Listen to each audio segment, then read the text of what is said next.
Hello दोस्तों, नमस्कार। मैं डॉक्टर आरती राजपूत। आज आप लोगों को बताऊंगी डीएनए फिंगरप्रिंटिंग के बारे में। क्या होती है डीएनए टाइपिंग, क्या होता है, डीएनए का आइडेंटिफिकेशन कैसे करते हैं, या जेनेटिक टाइपिंग कैसी होती है, या हम उसे कैसे कर सकते हैं। तो हम जानते हैं दोस्तों कि प्रत्येक लिविंग सेल्स, जो भी सेल्स जिंदा है, उसमें एक जेनेटिक मटेरियल होता है। और जेनेटिक मटेरियल जो होता है वो एक यूनिट्स के फॉर्म में होता है, जिसे हम क्या बोलते हैं, क्रोमोसोम बोलते हैं।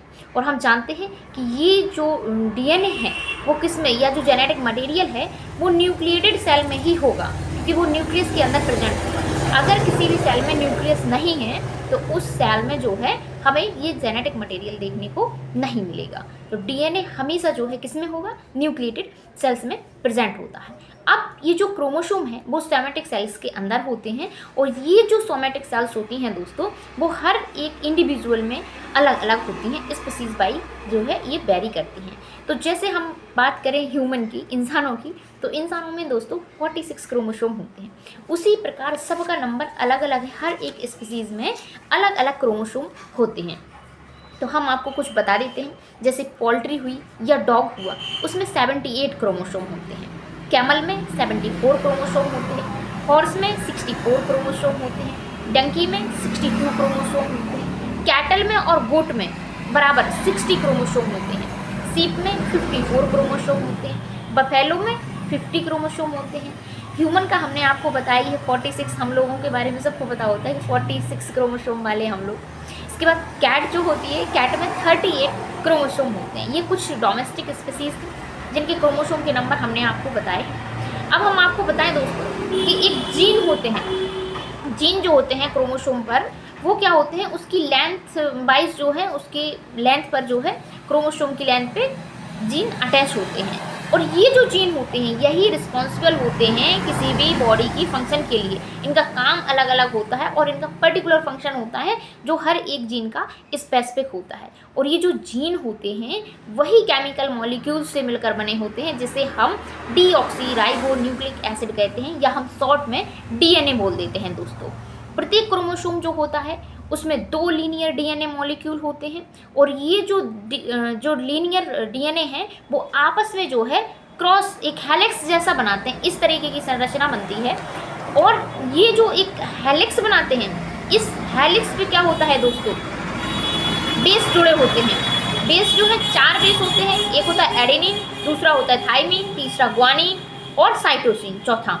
और ये जो बेस होते हैं दोस्तों वो आपस में हाइड्रोजन बॉन्ड के द्वारा जुड़े रहते हैं। तो एक ऐसा लगता है जैसे कि कोई स्टेयर केस बना हो, एक स्पाइरल स्टेयर केस की तरह संरचना दिखाई देती है। अब हम बात करें कि ये जो बेस है वो आपस में कौन सी बॉन्डिंग के द्वारा जुड़े होते हैं। तो एडेनिन थाइमिन के साथ डबल या 2 हाइड्रोजन बॉन्ड के द्वारा जुड़ा होता है। ग्वानिन साइटोसिन के साथ 3 हाइड्रोजन बॉन्ड के द्वारा जुड़ा हुआ होता है।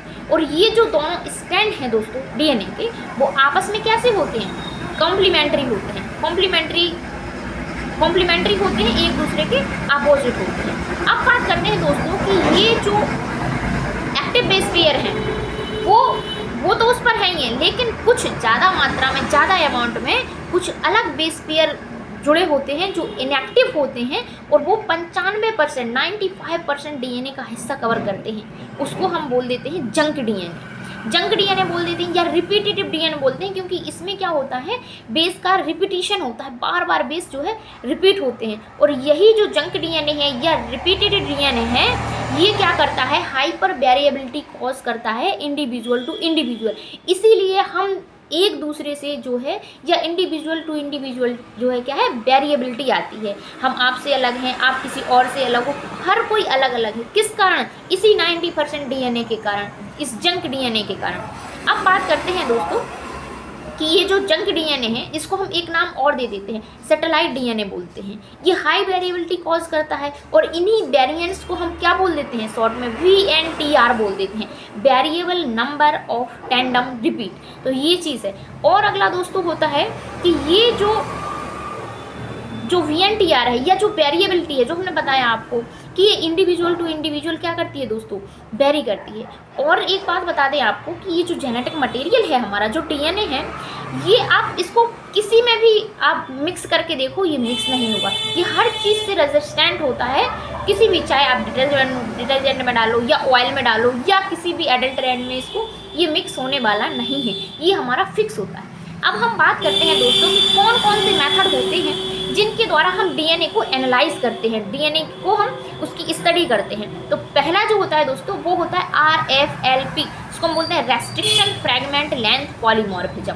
दूसरा होता है पॉलीमरेज चेन रिएक्शन, जिसे हम PCR के नाम से जानते हैं। तीसरा variable number of tandem repeat, जो VNTR होता है।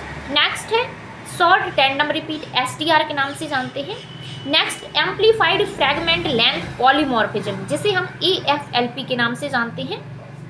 6 माइटोकॉन्ड्रियल DNA एनालिसिस।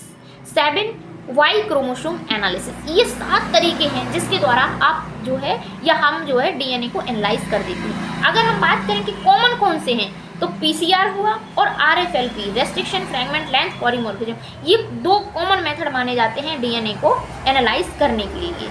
अब जो हमें DNA को अगर हमें एक्सट्रैक्ट करना है तो किसी भी बॉडी फ्लूइड से या किसी भी टिश्यू से हम DNA को एनालाइज कर सकते हैं, लेकिन वो जो सेल है, वो जो फ्लूइड है, उसमें न्यूक्लिएटेड सेल्स होनी चाहिए और इस सैंपल को हमें -20 डिग्री पर फ्रोजन करना है।